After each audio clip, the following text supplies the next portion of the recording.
زین کی ماں زین کو اپنے پاس بلاتی ہے اور کہتی ہے کہ مجھے دلاور کی کال آئی تھی، وہ چاہ رہا ہے کہ تمہارا اور مہوش کا نکاح کروا دیا جائے۔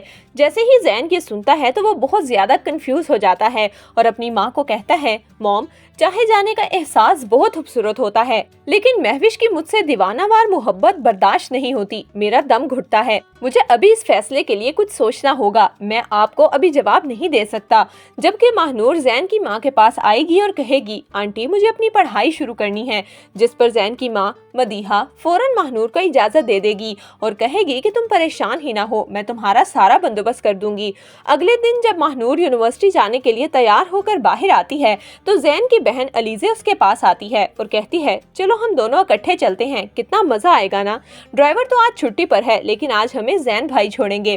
زین ماہنور کے پاس آتا ہے، اس کی آنکھوں میں دیکھتا ہے، ماہنور خاموشی سے آنکھیں جھکا لیتی ہے، وہ زین کا جتنا شکریہ ادا کرے وہ کم ہے۔ علیزے کو اس کے کالج اتارنے کے بعد زین ماہنور کو اس کی یونیورسٹی چھوڑنے جاتا ہے اور اچانک مہوش بھی اپنی گاڑی میں کسی دوست سے ملنے جا رہی تھی اور وہ زین کو ماہنور کے ساتھ دیکھ لیتی ہے، اس کا غصہ آسمان کو چھونے لگتا ہے۔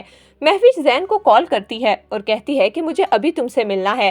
زین جب مہوش کے پاس آتا ہے تو مہوش روتے ہوئے زین کو کہتی ہے، میں تمہیں کسی کے ساتھ نہیں بانٹ سکتی، وہ لڑکی تمہارے آس پاس بھی مجھ سے برداشت نہیں ہے۔ جس پر زین مہوش کو سمجھاتا ہے کہ ایسی کوئی بات نہیں، میرا اس لڑکی سے کوئی تعلق نہیں، میں تو صرف اسے یونیورسٹی چھوڑنے گیا تھا اور وہ بھی اسی لیے کیونکہ ڈرائیور چھٹی پر تھا۔ زین مہوش کی انہی حرکتوں کی وجہ سے اسے نکاح نہیں کرنا چاہتا۔ دوسری طرف جیسے ہی ماہنور اپنی یونیورسٹی کی کلاس میں پہنچتی ہے تو مہوش کا بھائی دانش بھی وہیں پر پڑھتا تھا۔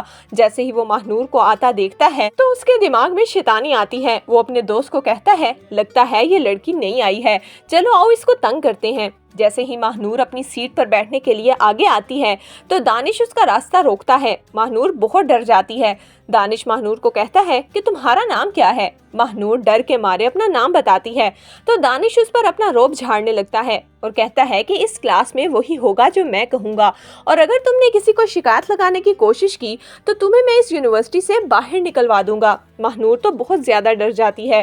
جب ماہنور گھر واپس آتی ہے تو زین اس کے پاس آتا ہے اور پوچھتا ہے کہ آپ کا یونیورسٹی کا پہلا دن کیسا گزرا؟ جس پر ماہنور کہتی ہے کہ دن تو گزر ہی گیا ہے لیکن میں آپ سے کچھ کہنا چاہتی ہوں، آپ نے جو کچھ بھی میرے لیے کیا اس کے لیے شکریہ کا لفظ بہت چھوٹا ہے، آپ نے مجھے لوگوں پر دوبارہ سے اعتبار کرنا سکھایا ہے۔ جس پر زین کہتا ہے، ماہنور یہ دنیا اعتبار پر ہی چل رہی ہے، میں کوشش کروں گا کہ آپ کو اس گھر میں کبھی کوئی پریشانی نہ ہو۔ لیکن زین کو اس بات کا اندازہ نہیں ہے کہ ماہنور کی معصومیت کی وجہ سے ماہنور اس کے دل میں جگہ بناتی جا رہی ہے۔ تو دوستو، آپ کے خیال میں کیا مہوش ماہنور کو اس گھر سے نکالنے کے لیے اپنے بھائی دانش کا استعمال کرے گی یا نہیں؟ ہمیں اپنی قیمتی رائے کمنٹس میں ضرور دیجیے گا۔